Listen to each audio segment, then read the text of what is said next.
In this video, we're going to talk about doing improper integrals on Sage.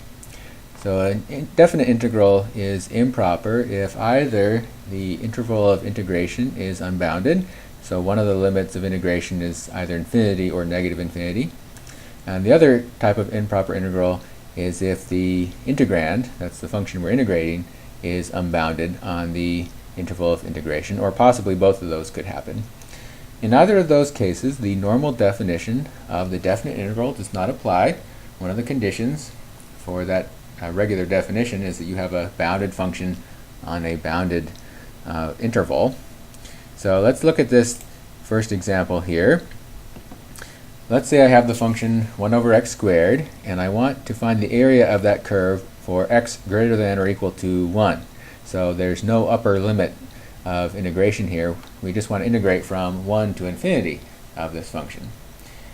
Now this is an infinite region. Here's the picture of it down here. So you might assume that this infinite region has infinite area, but that's not always the case.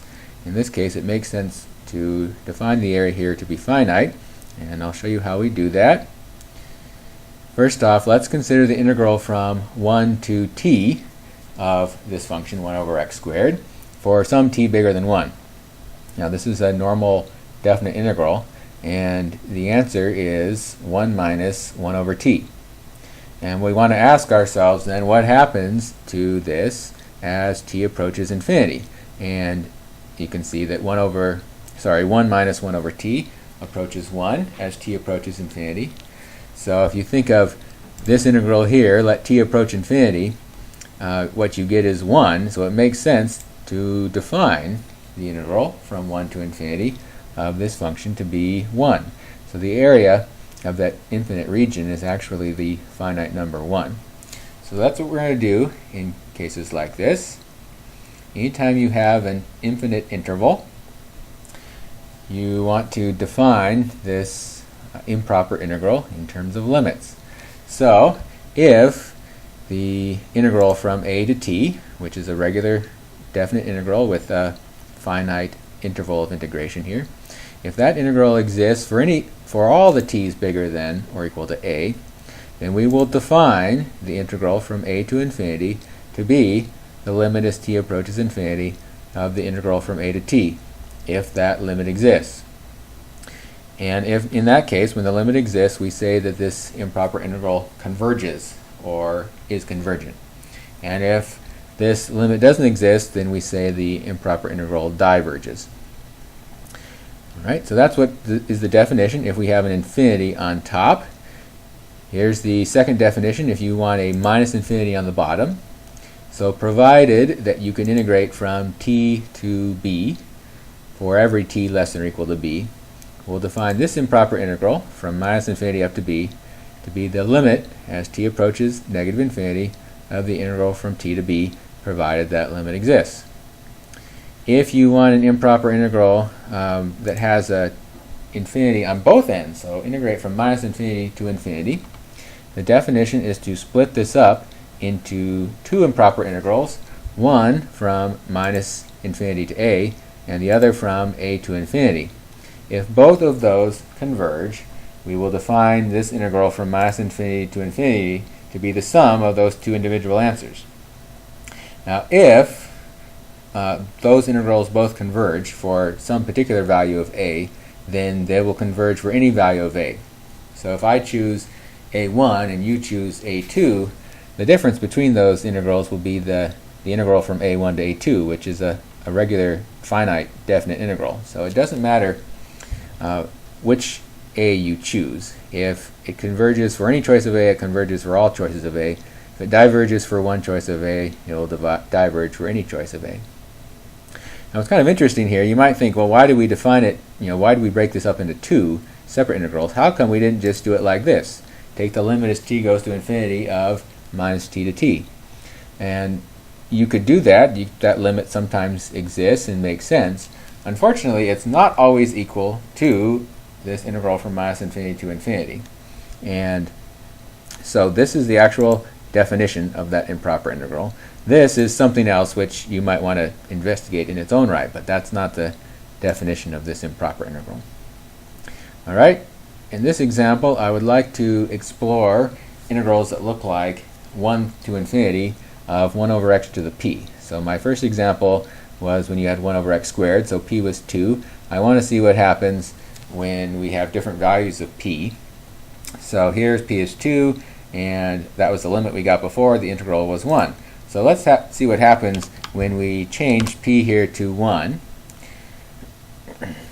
So we're going to integrate from 1 to t of 1 over x. What you get is log of t. And you're going to take the limit as t goes to infinity of that log t, and Sage tells me the answer is infinity. That integral diverges. If we change to 3, we're going to take the limit as t goes to infinity of this guy, and that limit is 1/2. So you got 1 over x cubed, the integral is 1/2. So when we had 1 over x squared, it converged. We have 1 over x cubed, it converged. We had 1 over x, it diverged. What if we put 1/2 here? If we put 1/2 there, we get the limit as t goes to infinity of this quantity, which is infinity. That one diverges. What if we put 3/2? That one converges. So anything that was 1 or less, so we had 1, we had 1/2, both of those diverged. Anything bigger than 1, 3/2, 2, 3, all of those ended up converging. And that 1 really is the boundary. If it's anything bigger than 1, let's do something a lot smaller than 1, that thing converges. And the closer you get to 1, the larger the answer becomes. Here with p equals this thing, we have 1 times 10 to the 8th. So this is a huge number. And until you finally get to 1 itself, when the integral is infinite and it diverges. Okay. Let's talk about the other type of improper integral. That's when you have an unbounded integrand. So the function we're integrating has a vertical asymptote somewhere between the limits of integration. First off, we're going to talk about if that vertical asymptote is at one of the limits of integration itself. In this case, we have an infinite region in the vertical direction as opposed to infinite region in the horizontal direction we had before. All right, here's an example of that. So we have the integral from 0 to 1 of the natural log of x. The limits of integration are finite, but the function itself, natural log, is not bounded on the integral from 0 to 1. It has a vertical asymptote at 0. Here's the graph of that. So we're trying to find the area of this infinite region, infinite now in the vertical direction.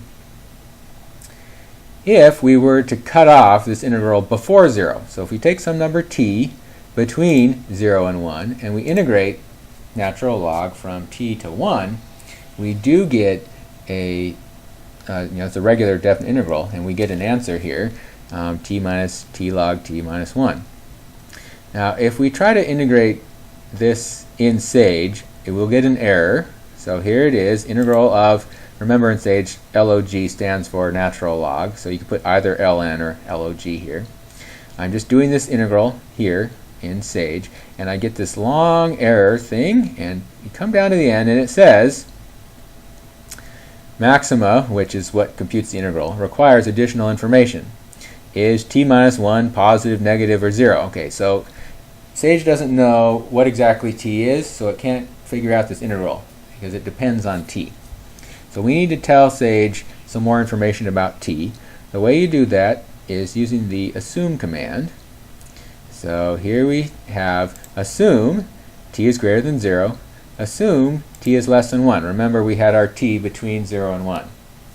If we tell it those assumptions and then we do that integral, it can compute it. Here's the answer that Sage gives us when t is between 0 and 1. And you need to remember this last line. After you've used those assumptions, you should type forget.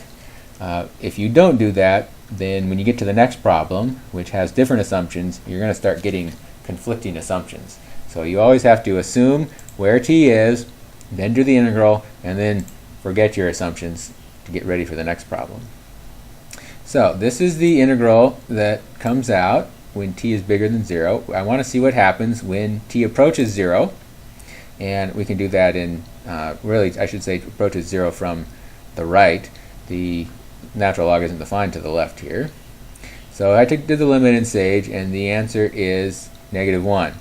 Now if you were going to do this by hand, this limit right here you'd have to phrase it as a L'Hopital's rule question. But Sage tells us the answer is -1. So it makes sense here to define the integral from 0 to 1 of natural log to be -1. So that infinite region actually has a finite area. Now here's the definition in general. If a function is continuous from a to b, but it's not bounded near a, that means it has a vertical asymptote at a. The limit as x approaches a from the right of this function f is infinity or minus infinity. In that case, we're going to define the integral from a to be the limit as t approaches a from above of the integral from t to b of this function, provided the limit exists. And again, if the limit exists, we say that this improper integral converges. If that limit doesn't exist, or if the limit is infinity or negative infinity in particular, we will say the improper integral diverges. You might also have a vertical asymptote on the other side. So if the function is continuous from a to b and it's unbounded at b, then we'll define the integral from a to b of this function to be the limit as t approaches b from below of the integral from a to t of f of x, provided that limit exists. If your vertical asymptote is in the middle of your limits of integration, so not at a or b, but somewhere in between. So you have a function that's continuous from a to c and from c to b, and it's unbounded at c, vertical asymptote at c, then we're going to define this integral from a to b to be the sum of these two. These two are improper, so a to c, there's a vertical asymptote at c, so this is an improper integral with the vertical asymptote at the upper limit. That's the first kind that we defined right here. No, sorry, that's this kind, this one. And here, from c to b, it's the lower limit that it has a vertical asymptote. That's this first kind up here. So we define it in terms of those two simpler ones. All right, let's do an example of one of these kinds of improper integrals. So I want to integrate from 0 to 3, 1 over x times square root of x. And here's the graph. I can see, okay, there's a vertical asymptote at 0, which you should kind of tell just by looking at this formula. Division by 0 doesn't work out here. So this is an improper integral. So this integral is equal to the limit as t approaches 0 from above of t to 3. And when you integrate that in Sage, here it is. Don't forget your assumptions. T is bigger than 0, and t is smaller than 3. And then we integrate that, and here's what we get. We need to take the limit of that answer as t approaches 0. So it turns out to be infinity. Here's the limit in Sage. All right? That means this integral diverges. Now Sage can handle improper integrals directly.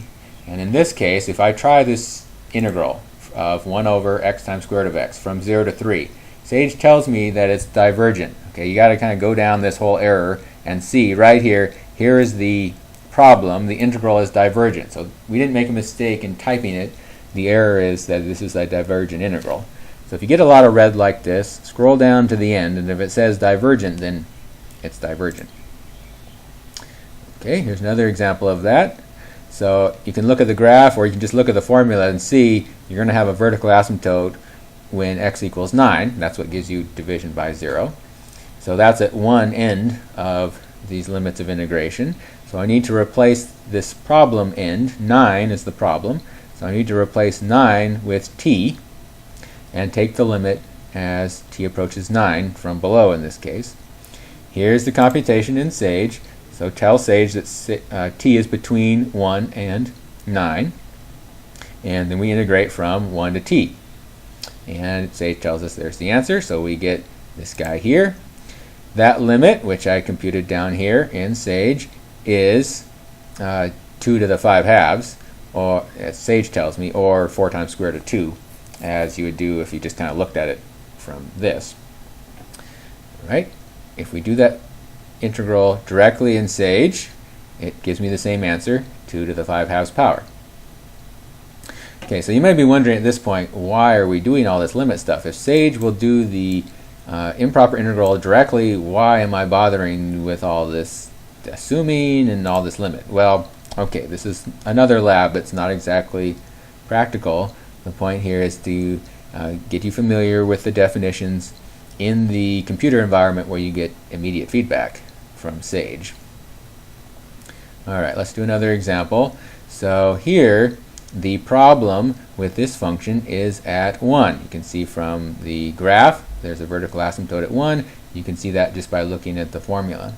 Now 1 is in the middle of the interval here. It's not at 0, it's not at 3, it's in between. So to do this question, we'll have to divide it up into two integrals, one from 0 to 1 and the other one from 1 to 3. Okay, and now we need to evaluate these two. Both of these are improper integrals, so we need to use limits to evaluate those. In the first one, I need to replace 1 with t. In the second one, I need to replace this 1 on the bottom with t. So here's the first one. I replace the 1, which is where the problem is. I replace the problem with t and take the limit as t approaches 1. Here's the computation in Sage.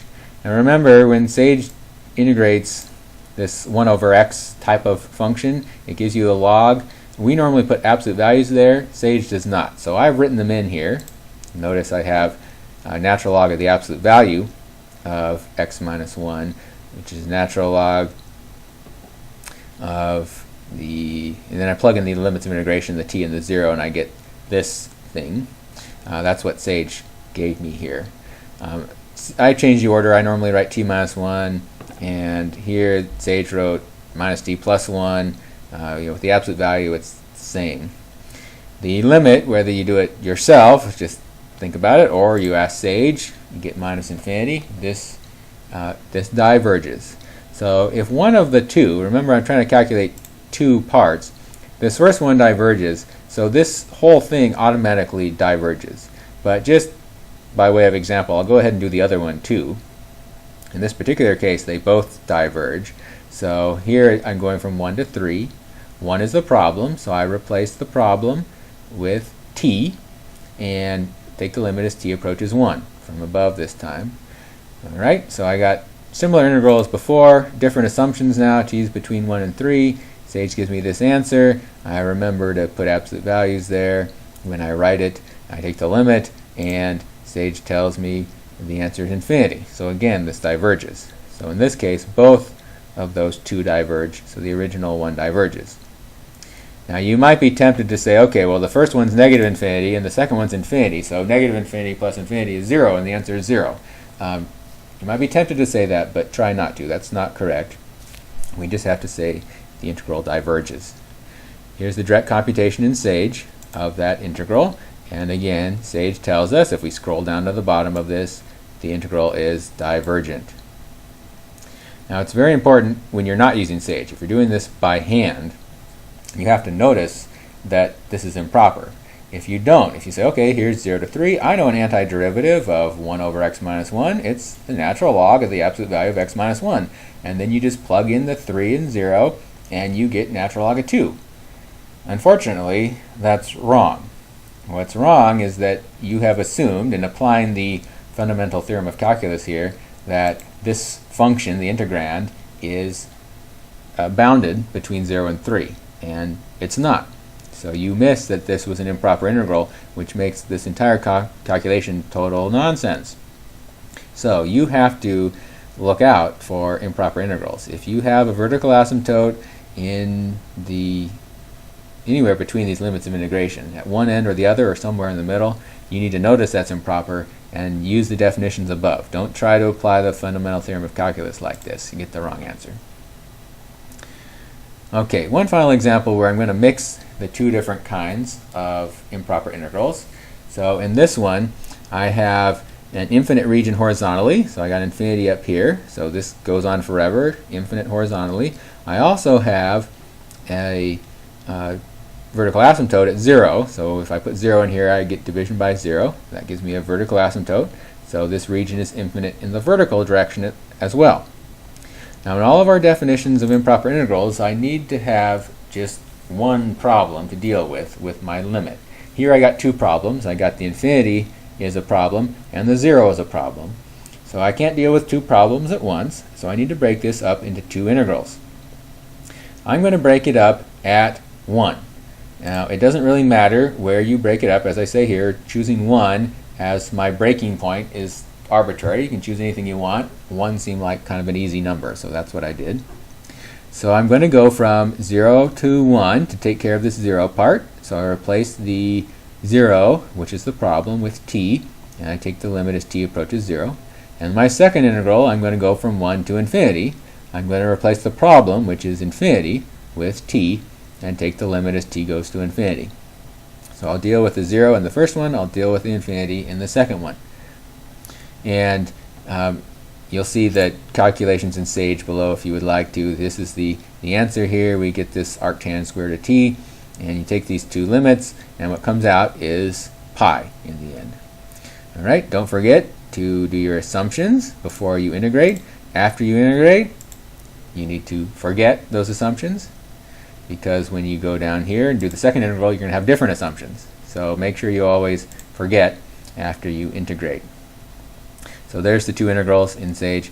Here's the two limits, if you want examples of those. Here's the direct calculation in Sage of that improper integral. You can put infinity here in the limit of integration, that's fine, and it tells us the answer is pi. Now just a caution here, if you get an error that says assumption is redundant or assumption is inconsistent, that means you failed to forget. So if you get that, just find a blank line somewhere down here at the bottom, type forget, parentheses, and hit run, and then go back and try your integral again. The forget will deal with those two errors. All right, in your assignment, you're going to do similar things to this example. You'll do the direct calculation of the improper integral in Sage, and you'll also break it down according to the definition into these limits and calculate each of the those integrals individually, and then take the limit. All right.